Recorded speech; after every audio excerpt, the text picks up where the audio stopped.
What's going on? It's your boy Sermon at Sermon's Domain on Twitter. Diddy is retiring after he drops his final album, No Way Out 2. It's not a new fact, but it was something that I started to think about when I saw that he's covering Cigar Aficionado magazine. And it got me thinking, like, how can Diddy really make this a big bang? He's gonna do the album and he's gonna do a world tour, one final big tour to, kind of just experience that one more time.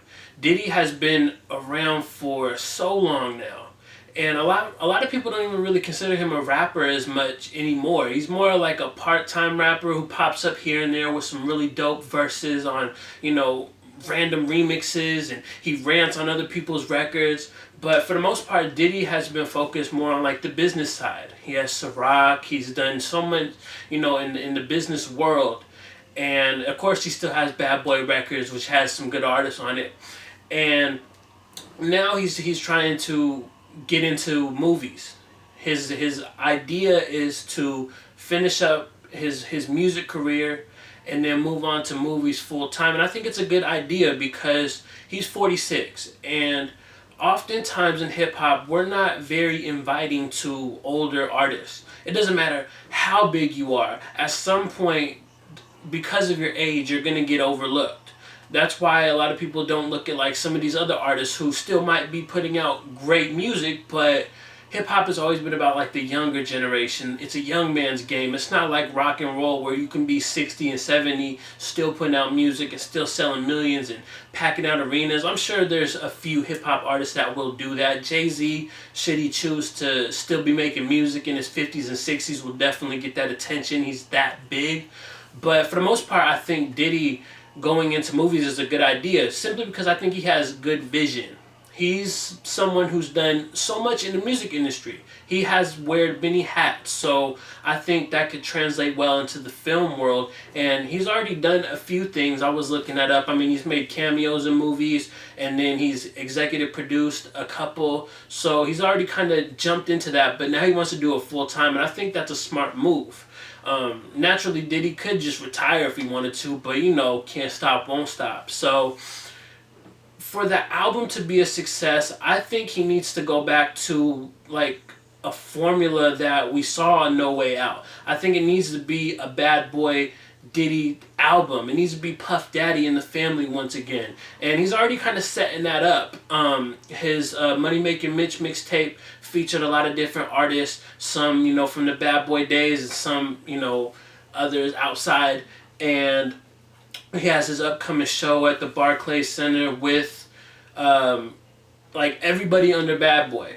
It's like a huge Bad Boy event later in May, and I think that right there would be the recipe for success. A world tour with Puff Daddy and like all the past and present Bad Boy artists, that would be huge. It would sell out arenas across the world.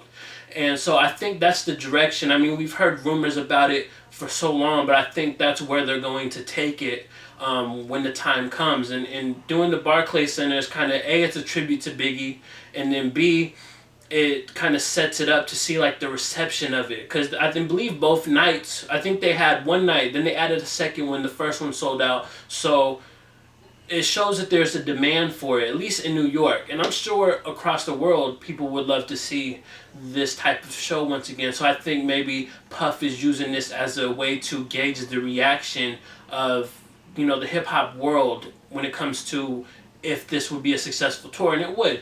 And then going back to the album, I don't know what my expectations are. I think you can't really put too many expectations on Diddy because he's never done the same thing twice. And he's always done, different things throughout his career. Different sounds, different styles. Last Train to Paris is probably one of his most ambitious albums ever. And then you have, No Way Out, you have Forever. You had the third album, which I'm blanking on the official title, but I have it on my rack over there. Is one of the first CDs I remember buying. That and this We Invented the Remix. I have that one too. I don't know how many other people bought that, but I definitely remember going to Target and picking that up on the Tuesday that it came out in like 2002. But anyways, I think just Diddy needs to have, the family with him. You started with Bad Boy, you ended with Bad Boy. And I wouldn't mind seeing some unreleased Biggie. I know there's got to be some verses out there somebody has that Diddy can get a hold of to put on the album. I think it's only fitting that Diddy be the one to get some unreleased Biggie. It's unfortunate that a lot of the material that Biggie recorded while alive has been out there. Like, he literally doesn't have much. Like, Tupac still probably has, at least an album's worth of unreleased material, but Biggie wasn't the recording junkie that Tupac was, and I say junkie in a nice way. Tupac was always in the studio, so I would like to see some unreleased Biggie. I think, as a personal note, I would like to see Is This the End Part 3, Diddy and Twista. If you listen to Diddy's first 2 albums, you've heard Is This the End. I love Part 2, just the storytelling on it, and then Part 1 I love as well, but I think I like the production more. But 2 definitely takes a case for the story. But I would love to see a 3rd installment. I think the 2 could do it, and I'm going to push for it. If I ever speak to Twista, or the off chance that I do get to talk to Diddy one day, I'm going to tell him, hey, we need Is This the End Part 3. That would be amazing. Aside from that, though, I don't know what to expect from No Way Out 2. I think the good thing about Diddy is that musically he really can't fall off, because Diddy uses all these different writers. Not to say he doesn't write stuff occasionally, but for the most part, other people write his stuff. And the beauty of that is that you can just get whoever's really good to pen your stuff, and then you come off sounding really good. You create some great music. And I think that's one of the reasons why the Money Making Mitch mixtape was so good. He had those people in his corner backing him up, and I think he's going to do that for No Way Out too. But I would love to know your thoughts on this. What do you expect out of No Way Out 2?